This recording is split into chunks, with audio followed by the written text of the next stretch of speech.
నమస్తే welcome to our channel నేను మీ సిరి ఈ రోజు మనతో పాటు ఉన్నారు సీనియర్ జర్నలిస్ట్ దుర్గా కుమార్ గారు నమస్కారం సార్ నమస్కారం మా సిరి మన వీక్షకులకు కూడా నమస్కారం సార్ ఇప్పుడు చూస్తున్నట్టయితే డాక్టర్ దగ్గుపాటి వెంకటేశ్వరరావు ఒక కామెంట్ అయితే చేశారు సార్ వైసీపీ నుంచి నేను ఓడిపోవడమే మంచిదైంది అని చెప్పేసి చేసేశారు సో దీని మీద అసలు మీ అభిప్రాయం ఏంటి సార్ అసలు ఎందుకు అలాంటి మాటలు ఆయన అనాల్సి వచ్చింది అంటే డాక్టర్ దగ్గుపాటి వెంకటేశ్వరరావు గారు ఓడిపోయారు మంచిది ఆయన వాళ్ళు ఫీల్ అయ్యారు ఇప్పుడు వైకా పార్టీలో గెలిచిన వాళ్ళు కూడా అదే ఫీలింగ్లో ఉన్నారు గెలిచి మేము చేసింది ఏంటి నియోజకవర్గానికి మేమేం చేయలేకపోయాం అది ఆ మాట డైరెక్ట్గా చాలామంది బహిరంగంగా చెప్పేస్తున్నారు మొన్న ఈ మధ్య ఒక ఎమ్మెల్యే ఐ థింక్ చిత్తూరు జిల్లా నుంచి అనుకుంటా నేను ప్రజలకి అనుకున్న విధంగా సేవలు చేయలేకపోయాను ఎవరికి మన జగన్ గారికి అత్యంత సన్నిహితుడైన ఒక ఈ ఎమ్మెల్యే కూడా అదే మాట చెప్పాడు సిట్టింగ్ ఎమ్మెల్యే ఇప్పుడు చాలామంది మొన్న గడప గడపకి వెళ్ళినప్పుడు తిరగొట్టించుకున్న కారణం కూడా వాళ్ళు ఏం చేయలేకపోవటం వల్లనే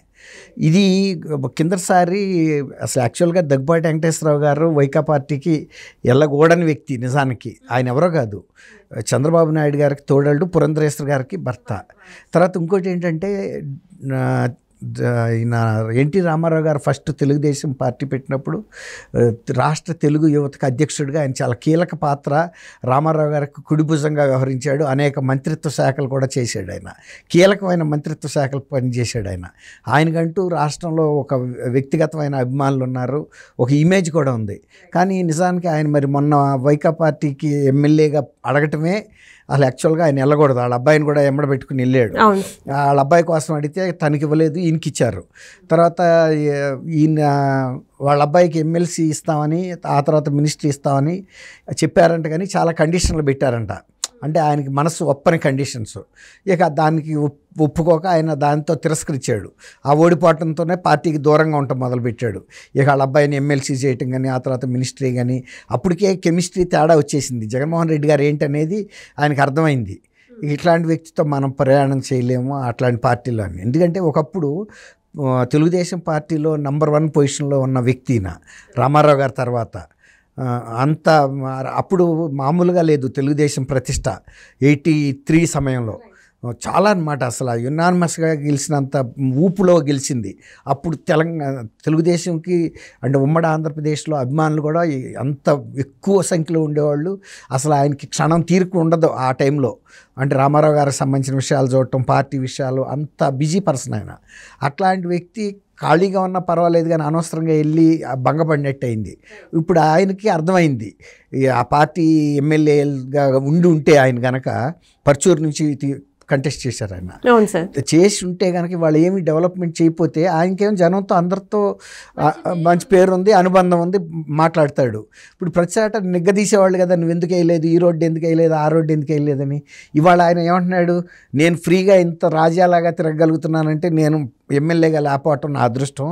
అదే ఎమ్మెల్యేగా ఉంటే జనాలకు భయపడాల్సి వచ్చేది జనాలకి ఏ సమాధానం చెప్తాడు ఇప్పుడు అభివృద్ధి అనేది జరగటంలా గతంలో వీళ్ళు ఏంటంటే వెంకటేశ్వరరావు గారు అంటే ఏదన్నా ఒక పని ఆయన తలుసుకున్నాడంటే చేయటం ఆయనకి చేతిలో పని ఎందుకంటే మంత్రివర్గంలోనే 2వ స్థానంలో ఉండేవాడు ముఖ్యమంత్రి గారి తర్వాత ఏదన్నా చేయాలి అంటే చేసే తత్వమే కానీ తప్పించుకునే తత్వం కాదు అందువల్ల ఇవాళ ఆయనకి ఆ ఫీలింగ్ వచ్చిందంటే మిగిలిన ఎమ్మెల్యేస్ కూడా అదే ఫీలింగ్లో ఉన్నారు మొన్న ఒక మధ్య కూడా ఒక ఎమ్మెల్యే డైరెక్ట్గా చెప్పాడు నేను మీకేం చేయలేకపోయాను నా 5 ఏళ్ల పరిపాలన శాసనసభ్యత్వంలో అని పేరు గుర్తురావట్లేదు కొద్దిగా యంగ్ మ్యానే చెప్పాడు అదే అందరిలోనూ ఉంది ఆ భావన కాబట్టి వెంకటేశ్వరరావు గారు చెప్పిన దాంట్లో అసంబద్ధమైన విషయమే లేదు నిజానికి లేట్ అయినా నిజాన్ని గ్రహించాడు ఆయన రైట్ సార్ అంటే ఇప్పుడు నెక్స్ట్ ఈయన ఎలా ఉంటుంది సార్ ఇప్పుడు బీజేపీలోకి వెళ్ళే అంటే ఆల్రెడీ పురంధేశ్వర్ గారు బీజేపీలో ఉన్నారు సో ఇక్కడ నుంచి ఫస్ట్ నుంచి చూస్తే తెలుగుదేశం పార్టీ మళ్ళీ ఏమన్నా పార్టీలు అంటే ఈ పార్టీలోకి వచ్చే అవకాశం ఏమైనా ఉందా అంటే వైసీపీ నుంచి ఓడిపోయారు కదా మళ్ళీ ఏమన్నా ఈ పార్టీలోకి వచ్చే అవకాశాలు ఏమైనా ఉన్నాయి తెలుగుదేశంలోకి ఆయన రాదలుచుకుంటే నిజానికి హోమ్ కమింగ్ లాంటిదే ఎందుకంటే తెలుగుదేశంలో ఎవరు కూడా వెంకటేశ్వరరావు గారిని వ్యతిరేకించే వాళ్ళు ఉండరు ఆయన ఎప్పుడు వివాదాస్పదమైన వ్యక్తి కూడా కాదు కాబట్టి మీరు అన్నట్టు నెక్స్ట్ ఎలక్షన్ నాటికి ఆయన తెలుగుదేశం పార్టీలో చేరినా తెలుగుదేశం పార్టీ తరఫున కంటెస్ట్ చేసినా కూడా ఆశ్చర్యం లేదు. ఎందుకంటే ఫస్ట్ నుంచి 82 నుంచి కూడా ఉన్న వ్యక్తి ఆయన. గతంలో ఏ చిన్న చిన్న విభేదాల మూలాన డిఫర్ అయ్యి వెళ్ళిపోవటం జరిగింది. బీజేపీలోకి వెళ్ళారు, తర్వాత మళ్ళీ ఇటు వచ్చేసాడు ఆయన. కానీ ఆమె మాత్రం పురంధేశ్వరి గారు కంటిన్యూ అవుతున్నారు. బీజేపీలోనే ఉన్నారు. వాళ్ళిద్దరూ ఎవరి పార్టీలో వాళ్ళు ఉన్నా ఎవరి వ్యక్తిత్వం వాళ్ళదే. భార్యాభర్తలు అయినప్పటికీ కూడా ఒకే పార్టీలో ఉండాలన్న ఇదేం లేదు. అది చూద్దాం. మీరు అన్నట్టు ఆ ఛాన్స్ అయితే లేకపోలేదు. ఎందుకంటే వైఎస్ఆర్సీపీకి ఆయన డెఫినెట్గా వెళ్ళడు. ఇప్పటికే చేసిన తప్పని అయితే ఆయనే చెప్తారు. మీడియా ముందు చెప్పారంటే ఒక రకంగా ఆయన ఒక ఇండైరెక్ట్ ఇండికేషన్ కూడా ఇచ్చినట్టు అనుకోవాలి మనం. నేను మళ్ళీ టీడీపీ లాంటి యాక్టివ్ పార్టీలోకి వస్తాను అని, ఏదైతే డెవలప్మెంట్ యాక్టివిటీ చేయగలుగుతుందో అది.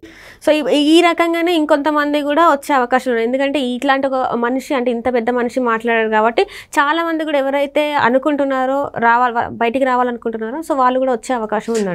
అంటే ఇప్పుడు ఈయనది వేరమ్మా, ఈయన క్యాడర్ వేరు.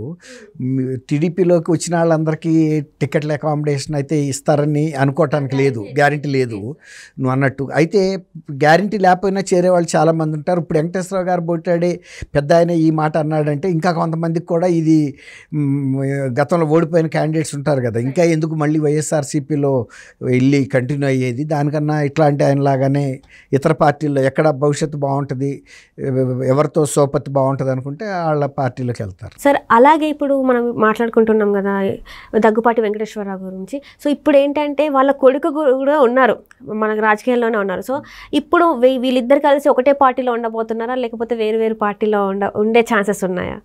అంటే యాక్చువల్గా దగ్గుపాటి వెంకటేశ్వరరావు ఒక టైంలో కిందసారే 2019కే ఆయన రాజకీయాల నుంచి అసలు విరమించుకుందాం అనుకున్నారమ్మా. కానీ వీళ్ళు ఏం చేశారంటే హితేష్ వాళ్ళ అబ్బాయి ఉన్నాడు, ఆ అబ్బాయి కూడా ఆల్మోస్ట్ ఇప్పుడు 35 years ఉంటాడు కదా, అతను కూడా గ్రాడ్యుయేట్, ఇంజనీరింగ్ గ్రాడ్యుయేట్. తనకే అడిగాడు అసలు, అప్పటికే ఈయనకి రాజకీయాల పట్ల విరక్తి కలిగింది. వాళ్ళ అబ్బాయికి ఇవ్వమంటే కాదు మీరు ఉండాలి, ఈయనుంటే ఏంటంటే కొంచెం ఒక ఇమేజ్ ఉంటుందనే ఉద్దేశం మీద జగన్మోహన్ రెడ్డి గారు ఈయనే పోటీ చేయమన్నాడు. కావాలంటే మీ బాబుకి ఎమ్మెల్సీ ఇచ్చి ఏదన్నా మంత్రివర్గంలోకి తీసుకుందాం అన్నట్టుగా చెప్పారంట. కానీ బ్యాడ్ లక్ ఏమంటే ఈయన గెలవలేదు. ఇక ఆ తర్వాత ఆయన పెట్టిన కండిషన్స్ ప్రకారం కొంచెం వీళ్ళు కూడా ఇబ్బందికరంగా అనిపించి దూరంగా ఉండటం మొదలుపెట్టారు. కాబట్టి ఈసారి కనుక ఆయన ఏదైనా నిజంగా రాజకీయ పార్టీ మారితే బహుశా నేను వాళ్ళ అబ్బాయి గురించి అడుగుతాడు అనుకుంటున్నా. కొంచెం ఈయన ప్రశాంత్ జీవితం గడపాలనే ఉద్దేశం మీద ఉన్నారు. ఎందుకంటే ఆయన ఎర్లీ ఏజ్లోనే రాజకీయాల్లోకి వచ్చారు, బాగా పీక్, అంటే ఎలాంటి బాధ్యతలైనా నెరవేర్చేశారు. కాబట్టి ఇంకా ఈ ఏజ్లో ఆయనకి ఏదో పెద్ద రాజకీయంగా పదవుల్లోకి వెళ్ళాలని ఏమి ఉంటుందని అయితే నేను అనుకోను. ఫస్ట్ ప్రిఫరెన్స్ వాళ్ళ అబ్బాయి హితేష్కే ఇస్తాడు ఆయన. ఇక కాని పక్షంలో అది ఏ పార్టీలో చేరినా, ఏ పార్టీ చేసినా కూడా మీరు అన్నట్టు ఫస్ట్ ఎవరికైనా కొడుకు భవిష్యత్తు చూస్తారు కదమ్మా. అందులో ఇప్పటికే ఆయన ఇంకా ఎనర్జెటిక్గా ఉన్నాడు కాబట్టి ఆయన ఉన్నప్పుడే తన్ని అక్కడ ఎస్టాబ్లిష్ చేయడానికి ప్రయత్నిస్తాడు. అంటే ఈ ఎక్స్పీరియన్స్ కూడా ఆయనకి ప్లస్ అవుతుంది, అది కరెక్ట్. తర్వాత ఆయన పరిచయాలు కూడా ఉంటాయి కాబట్టి వాళ్ళందరినీ ఈ బాబుకి పరిచయం చేసి రాజకీయాల్లో ఒక లైన్లో పెట్టాలని ఆలోచిస్తారు. Right sir, right. Thank you so much sir. Thank you అమ్మ శ్రీ. మన వీక్షకులకు కూడా నమస్కారం.